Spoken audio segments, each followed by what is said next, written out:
નમસ્કાર, સુરેન્દ્રનગરથી હું તમારો મિત્ર કમલેશ કોટેચા. ગુજરાતમાં સ્માર્ટ મીટરનું તરકટ જે દિવસે સરકાર દ્વારા અને વીજ કંપની દ્વારા લાવવામાં આવ્યું તે દિવસથી જ અમારી ટીમે સ્માર્ટ મીટર વિરુદ્ધની લડત ચલાવી છે, ચળવળ ચલાવી છે. આ લડત દરમિયાન ગુજરાતના વિવિધ વિસ્તારોમાંથી ખૂણે ખૂણેથી લોકો દ્વારા અમારી ઉપર ફોન આવે છે અને સ્માર્ટ મીટર બાબત વિવિધ માહિતીઓ માંગે છે, ફરિયાદો કરે છે, અનેક બાબતની ચર્ચાઓ થાય છે. પણ આ તમામ ફોનનો જો મુખ્ય નિષ્કર્ષ હોય તો એ મુખ્ય 3 પ્રશ્નો છે જેની હું આપ સાથે ચર્ચા કરવા માંગુ છું અને એનો વિડીયો બનાવવાનો પ્રયત્ન કરું છું. સાથે સાથે જો આ વિડીયો સાંભળ્યા પછી મારી વાત તમને સત્ય લાગે તો આપ આ વિડીયોને આપના તમામ સોશિયલ મીડિયાના પ્લેટફોર્મ ઉપર વધુમાં વધુ શેર કરો એવી કરબદ્ધ વિનંતી કરું છું. ગુજરાતના તમામ વીજ ગ્રાહકોના મુખ્ય 3 પ્રશ્નોમાં એ પ્રશ્નો છે. પહેલો પ્રશ્ન, શું વીજ ગ્રાહકે સ્માર્ટ મીટર લેવું ફરજિયાત છે? પ્રશ્ન નંબર 2, સ્માર્ટ મીટરથી વીજ ગ્રાહકને શું નુકસાન થાય? પ્રશ્ન નંબર 3, જો વીજ ગ્રાહકે સ્માર્ટ મીટર ન જોઈતું હોય તો શું કરવું જોઈએ?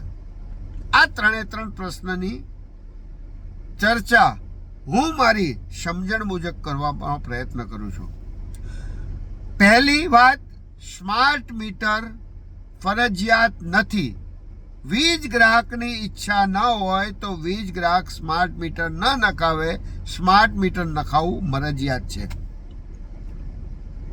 બીજી વાત, સ્માર્ટ મીટરથી શું નુકસાન જાય?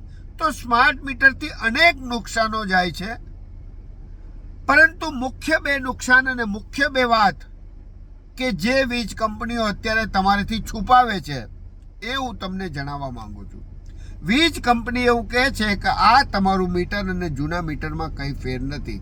આ મીટર પણ પોસ્ટપેડ મીટર છે. આમાં પણ તમારે પહેલાં બિલ આવતું હતું એ મુજબ જ બિલ આવશે. તો આ વાત હાલ પૂરતી સત્ય છે, કાયમી સત્ય નથી. આ સ્માર્ટ મીટર એ પ્રીપેડ સ્માર્ટ મીટર જ છે. માત્ર હાલ પૂરતું ટેકનિકલ ફેરફારો કરી આ સ્માર્ટ મીટરને પોસ્ટપેડ સ્માર્ટ મીટર બનાવ્યું છે. વીજ કંપનીના ટાર્ગેટો પૂરા થતાની સાથે જ આ સ્માર્ટ મીટરને પાછું પ્રીપેડ સ્માર્ટ મીટર કરી દેવામાં આવશે. એટલે કે વીજ ગ્રાહકે પહેલા વીજ પૈસા ભરવાના ને પછી વીજ કનેક્શન મળશે. એ પ્રકારનું પ્રીપેડ સ્માર્ટ મીટર કરી દેવામાં આવશે. બીજી અને અતિ મહત્વની બાબત, જૂનું મીટર અને નવા મીટરનો ફેર. આપણે ત્યાં અત્યારે જે જૂનું મીટર છે ઘરમાં, દુકાનમાં, ઇન્ડસ્ટ્રીઝમાં, એ જૂનું મીટર એ જાણતું નથી કે કયા કલાકમાં વીજ ગ્રાહકે કેટલો વીજ પ્રવાહ વાપર્યો.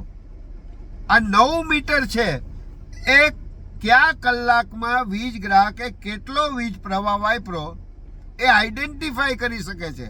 એટલે આવનાર સમયમાં વીજ કંપનીએ જુદા કલાકોના જુદા ભાવ નક્કી કરવા છે.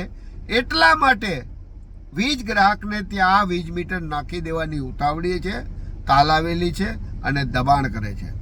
પીક અવરના ભાવ વધારે, જે પીક અવર ન હોય એના ભાવ ઓછા. એ જે મુજબ એમને મનસૂબી પડે એ મુજબ ભાવ નક્કી કરવા છે અને એ ભાવ નક્કી કરે એ મુજબ આપણે કામ કરવાનું રહેશે. એ પ્રકારની આખી ડિઝાઇન હોવાના કારણે અમે આપને સ્માર્ટ મીટર ન લો એવી વિનંતી કરીએ છીએ, વિનંતી કરીએ છીએ અને પ્રોત્સાહિત કરી જાગૃત કરીએ છીએ. હવે વીજ ગ્રાહકે વીજ મીટર સ્માર્ટ મીટર ન લેવું હોય તો શું કરવું? સ્માર્ટ મીટર ન લેવું કે લેવું એ નિર્ણય કરવો એ વીજ ગ્રાહકનો બંધારણીય અધિકાર છે. એટલે જ્યારે તમારે ત્યાં વીજ કંપનીનો કોઈ કર્મચારી અથવા કોન્ટ્રાક્ટરનો કોઈ માણસ સ્માર્ટ મીટર લગાડવા આવે તો તેનો મક્કમતાથી વિરોધ કરવો અને વાત કરવી કે અમારે કોઈ પણ સંજોગોમાં સ્માર્ટ મીટર જોઈતું નથી. આ દરમિયાન જો વીજ કર્મચારી અથવા તો કોન્ટ્રાક્ટરનો કોઈ માણસ તમને ધમકાવે, ડરાવે, ફોસલાવે તો એ તમામ વાત તમારે તમારા મોબાઈલમાં વિડીયો રેકોર્ડિંગ કરી નાખવું અને એ બાબતની પોલીસ ફરિયાદ અથવા કાયદેસર કાર્યવાહી કરવી. આમ કરવાથી વીજ કંપની તમને કોઈ પણ જાતની પરેશાની કરશે એવા ડરમાં રહેવાની જરૂરિયાત નથી. હિન્દુસ્તાનમાં વીજ ગ્રાહકને જે બંધારણીય અધિકારો આપ્યા છે, બંધારણીય અધિકારોનો આપ મહત્તમ ઉપયોગ કરો. એ માટે અમારી ટીમ આપને પ્રોત્સાહિત કરે છે, જાગૃત કરે છે.